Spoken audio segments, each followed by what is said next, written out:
मांजर काकू, इतर वेळेस मला गल्ली बोळातून पळून पळून मारणारी तू आज चक्क साबणानी शॅम्पूनी उठण्यानी चोळून मुळून आंघोळ घालतीस.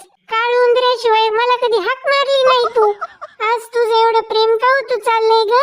अरे मूषक बाळा, आता गणपती बाप्पा येणार. आईच्या गावात चक्क उंदराला आंघोळ. तू बाप्पाचं वाहन आहेस ना. आता 10-12 दिवस चिखलात गटारात अजिबात लोळायचं नाही. छान स्वच्छ राहायचं. चोऱ्या माऱ्या करून खायचं नाही. बाप्पा पुढचा मोदकाचा लाडूचा प्रसादच खायचा. आणि आमच्याविषयी बाप्पानी विचारलं तर मांजर मावशी चांगली आहे म्हणूनच सांगायचं. अगं पण तू तर वाघाची मावशी आहेस ना. आता काही दिवस मी तुझी पण मावशी आहे.